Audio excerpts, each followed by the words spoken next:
बहुत साल पहले की बात है। शायद मैं क्लास 5 में था जब ये घटना हुई थी। ये एक डरावनी घटना है। इसे पढ़कर अगर आपको डर लगे तो इसमें मेरी कोई गलती नहीं। अपने जिम्मे पर पढ़िए। हमारे घर में 2 तालाब थे जो उस समय लीज पर लिए गए थे। उनमें बहुत मछलियां पाली जाती थीं, इसलिए पानी में छोटी मछलियां छोड़ी गई थीं। उस समय हल्की बारिश भी हो रही थी और चूंकि हमारे तालाब खेतों के पास थे, एक तरीका था जिसके जरिए देसी मछलियां तालाब में आ जाती थीं। गांव के ऐसे माहौल वाले तालाबों के पास खेत की तरफ से मिट्टी काटकर एक रास्ता बनाया जाता था, जिससे तालाब का ज्यादा पानी खेतों में चला जाए और पानी के साथ खेतों में रहने वाली मछलियां तालाब की तरफ आने लगती थीं। इसी तरह देशी मछलियां तालाब में लाई जाती थीं, पर खेत की कोई भी मछली तालाब में आ सकती थी। इसी तरह हमारे तालाब में मछलियां आती थीं और अतिरिक्त पानी भी बाहर निकल जाता था। तालाब के दक्षिण तरफ खेत था। तालाब और खेत के बीच 10-12 फीट की जगह थी। ये जगह दिन में भी थोड़ी अंधेरी और डरावनी लगती थी। वजह थी, खेत के किनारे एक बड़ा बांस का झुरमुट, उसके ठीक पूर्व में कब्रिस्तान था और बीच में एक विशाल इमली का पेड़ खड़ा था, जिससे जगह और भी भुता लगती थी। रात में तो ये और भी भयानक लगता। दक्षिणा हवा भी वहां अजीब भारी लगती थी। तालाब और खेत के बीच ही लंबा नाला जैसा काटा गया था, जिससे पानी बाहर जाए और मछलियां तालाब में आएं। पर तालाब की तरफ रास्ता बंद करने की व्यवस्था रहती थी। खैर, शाम को अब्बू और मेरे एक चाचा जाकर पानी निकालने के लिए रास्ता खोल आए थे, क्योंकि उस दिन थोड़ी बारिश हुई थी। रात करीब 11 बजे पानी का रास्ता बंद करने अब्बू अकेले जा रहे थे। मैंने कहा, आज मैं भी चलूंगा।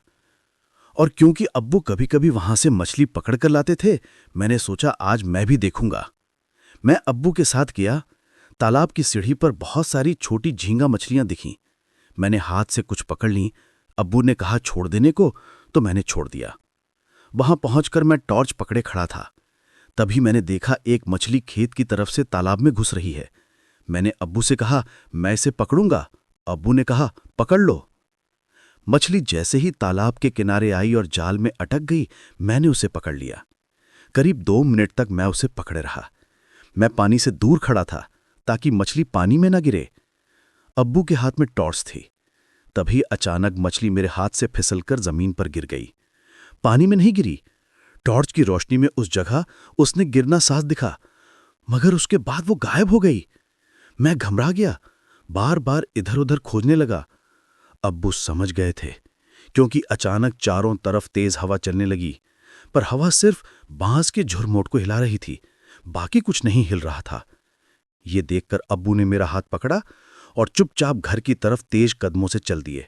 मैंने बार बार पूछा, क्यों जा रहे हैं? मछली तो नहीं मिली। पर अब्बू कुछ बोले नहीं।